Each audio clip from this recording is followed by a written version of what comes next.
Hello మచ్చా నమస్తే. ఈరోజైతే మనం గంగకోతున్నాం. ఇప్పుడైతే మన బండ్లో పెట్రోల్ లేదు మామ. పెట్రోల్ అయితే పోసుకొని పోదాం.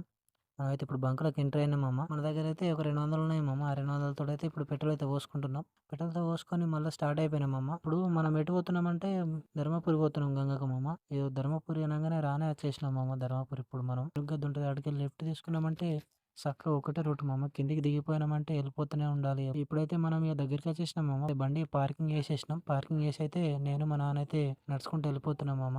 మనకైతే దీపావళి నోములున్నాయి మామ. అందుకే గంగకొచ్చినాం. గంగ చూడుర్రి మామ ఎంత ప్రశాంతంగా ఉందో. ఇప్పుడు నీళ్ళే లేవు. అయితే నాకు డౌట్ మామ, ఈ పెద్ద పెద్ద రాళ్ళని ఎవరు తెస్తారు మామ ఈ గంగకి?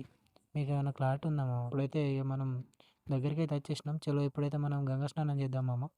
మా డాడైతే ఆల్రెడీ దిగుతుండు గంగలకి. చలో మామ రైట్ ఇప్పుడైతే మనం దిగుతున్నాం. లోపలికి దిగి స్నానం అయితే చేయడానికి వెళ్తున్నాం మామ. ఈ గంగ స్నానం చేస్తే ఉన్న పాపాలు పోతాయంటారు కదా మామ. మరి మనయేమన్నా పోతాయో పోవో చూసుకుందాం మామ. ఇప్పుడైతే మనం స్నానం చేసి మళ్ళీ డ్రెస్సులు అయితే చేంజ్ చేసుకున్నాం. ఇక మనం తెచ్చిన వాటర్ బాటిల్ అయితే వాటర్ నింపుకొని రిటర్న్ అయినాం మామ. మళ్ళా ఇక బండి దగ్గరికి అయితే పోతున్నాం మామ. ఇప్పుడైతే ఇది మనం చూసే రూట్ వచ్చేసి ఇది మనకు ముందు కనబడేది గోపురం, గుడి గోపురం మామ. ధర్మపురి ఫేమస్ టెంపుల్ మామ. టెంపుల్ ముందరికెళ్ళి అయితే వెళ్ళిపోతున్నాం. వెళ్ళిపోయినాం. ఇప్పుడు టెంపుల్ ముందరికెళ్ళి వెళ్ళిపోయి కావాల్సిన సామాన్లన్నీ తీసుకున్నాం మామ పూజకి.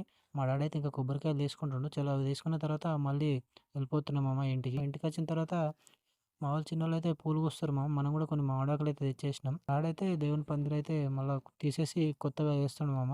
మనమైతే బయట మనోళ్ళకి హెల్ప్ చేద్దామని వచ్చినాం మామ. ఈ వచ్చే గ్యాపుల్నే మా డాడీ అయితే మళ్ళా కొత్తగా వేసిండు మామ. మీరు చూడొచ్చు.